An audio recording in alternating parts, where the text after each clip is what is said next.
வந்து பார்த்தீங்கன்னா microwave spectra of diatomic molecule இல்லை rotational spectra of diatomic molecules எப்படி வேணாலும் சொல்லலாம்.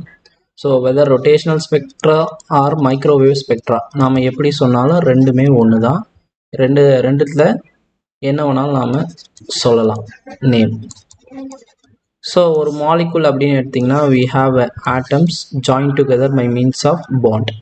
ஸோ இந்த பாண்ட் வந்து ரூம் டெம்பரேச்சர்லையோ இல்லை எந்த டெம்பரேச்சரில் வைக்கிறீங்களோ அந்த டெம்பரேச்சரில் இருக்கிற எனர்ஜியை எடுத்துக்கிட்டு this bond will rotate. So for example நீங்கள் லெஃப்ட் ஹேண்ட் ரைட் ஹேண்டோ ஒரு குச்சி எடுத்து அப்படியே வந்து நீங்கள் ரொட்டேட் பண்ணிங்க அப்படின்னா ஸோ திஸ் இஸ் வாட் அந்த மோஷன் வந்து இங்கே வரும். ஸோ இதனால் ஒரு மூமெண்ட் ஆஃப் இனேஷியா க்ரியேட் ஆகும். That we can call it as IA அப்படின்னு சொல்லலாம். அதே மாதிரி வந்து பார்த்தீங்கன்னா இது வந்து எக்ஸ் ஆக்சிஸில் நடக்கக்கூடிய ரொட்டேஷன். ஸோ எக்ஸ் ஆக்சிஸில் நடக்கக்கூடிய ரொட்டேஷனை IA இது பிரின்சிபல் மூமெண்ட் ஆஃப் இனேஷியான்னு சொல்லலாம், இல்லை வந்து சிம்பிளி மூமெண்ட் ஆஃப் இனேஷியா அப்படின்னு சொல்லலாம்.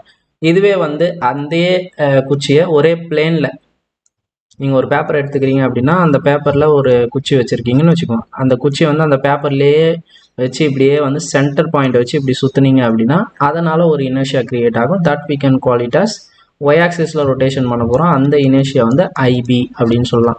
இதுவே இந்த பேப்பரை விட்டு வெளியே எடுத்து இப்படி சுற்றுனீங்க அப்படின்னா அந்த இனேஷியா Z ஆக்சிஸில் க்ரியேட் ஆகும். we can call it as IC. So இப்போ இந்த 3 ஆக்சிஸ்லேயும் நாம் ரொட்டேஷன் பண்ணுறோம். அந்த ரொட்டேஷனலால் வரக்கூடிய அந்த மூமெண்ட் ஆஃப் இனேஷனாக ஒன்றும் இல்லை, அந்த திருப்புத்திறன் அப்படின்னு சொல்லுவாங்க. அப்படின்னா என்னென்னா ஒரு மாலிகுல்ஸ் வந்து ரொட்டேஷன் ஆகும்போது அதை அப்போஸ் பண்ணக்கூடிய ஒரு பிஹேவியர், அதனால் ஏற்படக்கூடிய அந்த ரொட்டேஷனில் ஏற்படக்கூடிய அந்த எதிர்க்கும் பண்பு அப்போசிங் ப்ராப்பர்ட்டி அப்படின்னு சொல்லுவாங்க. அதுதான் மூமெண்ட் ஆஃப் இனேஷியா. ஸோ அதனால் வரக்கூடிய அந்த மூமெண்ட் வந்து பார்த்திங்கன்னா IA, IB, IC ஒரு 3 விதமாக நமக்கு கிடைக்குது. ஸோ இந்த வேல்யூவு எந்த ரீஜனில் நடக்குது, இந்த மாதிரியான விஷயங்கள்லாம் அந்த மைக்ரோவேவ் ரீஜனில் நடக்குது. அதனுடைய நியூ வேல்யூவு, அதுக்கப்புறம் வந்து பார்த்திங்கன்னா lambda, new bar value memorize பண்ணி வச்சுக்கோங்க.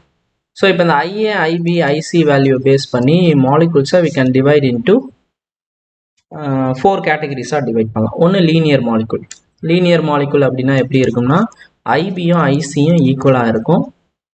அதே மாதிரி வந்து பார்த்திங்கன்னா IA is equal to 0 இல்லைனா ரொம்ப வெரி ஸ்மாலாக இருக்கும். ஏன்னா லீனியர் மாலிகுல்லாம் ஆட்டம்ஸ் எல்லாம் ஒரே லைன்லேயே இருக்க போது இந்த ரொட்டேஷன் சுத்தத்துக்கு நீங்கள் பெருசாக 2 கையில் ஒரு லெஃப்ட் அண்ட் ரைட் கையில் ஒரு குச்சி வச்சு நீங்கள் சுற்றுனீங்கன்னு வச்சுக்கோங்க. இந்த ஆங்கிளில் சுற்றுனீங்க அப்படின்னா நீங்கள் பெருசாக எனர்ஜி கொடுக்க போகிறதுல IA வேல்யூ வெரி ஸ்மாலாக இருக்கும். இதை மெமரைஸ் பண்ணிக்கணும் இந்த condition with respect to linear molecule. என்ன லீனியர் மாலிகுல் வேணாலும் எக்ஸாம்பிள்ஸுக்கு எடுத்துக்கலாம். H2Cl2 any examples you can take. அடுத்து வந்து பார்த்தீங்கன்னா இதுவே வந்து இந்த IA, IB, IC அந்த வேல்யூ வந்து சப்போஸ் IBயும் ICயும் ஈக்குவலாக இருக்குது which is not equal to IAவா இருந்தது அப்படின்னா அதே சமயம் IA is not equal to 0வும் கிடையாது, இதுக்கு இது ஈக்குவலும் கிடையாது. ஃபஸ்ட்டு பிரின்சிபல் இது பிரின்சிபல் மொமெண்டம் ஆஃப் இனர்ஷியான்னு சொல்லுவோம். இந்த மாதிரி இருந்ததுன்னா அந்த மாலிகுலுக்கு பேர் வந்து பார்த்திங்கன்னா சிமெட்ரிக் டாப் அப்படின்னு சொல்லுவோம். Symmetric top molecules.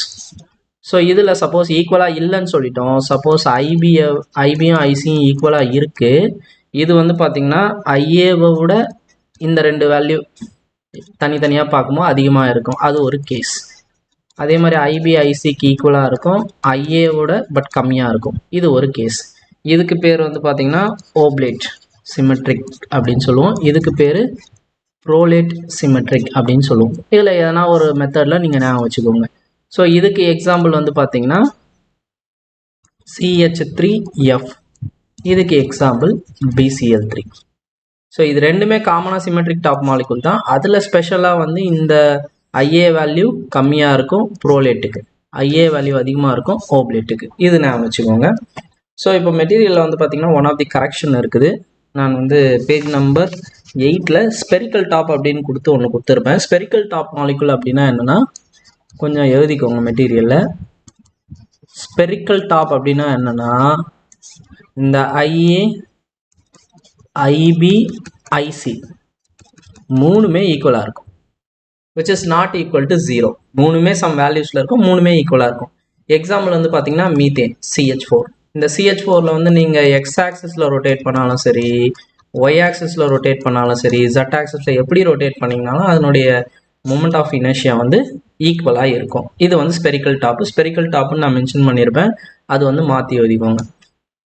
அடுத்து கீழே வந்து நான் ஒரு கண்டிஷன் கொடுத்துருப்பேன் இல்லைங்களா, அந்த கண்டிஷன் எதுக்கான கண்டிஷன்னா அசிமெட்ரிக் டாப். ஸோ இது என்ன கண்டிஷன் நான் கொடுத்துருக்கேன், IA, IB, IC இது மூணுமே நாட் ஈக்குவல் டுவாக இருக்கும். ஸோ இப்படி இருந்தால் அசிமெட்ரிக் டாப் மாலிகுல்ஸ் அப்படின்னு சொல்லுவோம். நான் கொடுத்துருக்க எக்ஸாம்பிள் S2O, CS2, CHCl கொடுத்துருப்பேன். இதுதான் அதுக்கான அசிமெட்ரிக் டாப்னா இந்த கண்டிஷன் இருக்கணும். எக்ஸாம்பிள் வந்து பார்த்தீங்கன்னா S2O, CH2 double bond CHCl, vinyl chloride, water. இது ரெண்டும் வந்து பார்த்தீங்கன்னா அசிமெட்ரிக் டாப் மாலிகுல்ஸுக்கு எக்ஸாம்பிள். இதுதான் அசிமெட்ரிக் டாப் மாலிகுல்ஸுக்கான கண்டிஷன். ஸோ இதை வந்து கொஞ்சம் மெட்டீரியலில் நோட் பண்ணி வச்சுக்கோங்க. அசிமெட்ரிக் டாப்னு மென்ஷன் பண்ணி அங்கே கொடுத்துருக்கிற கண்டென்ட் எழுதிக்கோங்க. ஸ்பெரிக்கல் டாப்பில் எல்லாமே ஈக்குவலாக இருக்கும். அதே மாதிரி வந்து பார்த்தீங்கன்னா CH4 எக்ஸாம்பிள் எழுதிக்கோங்க.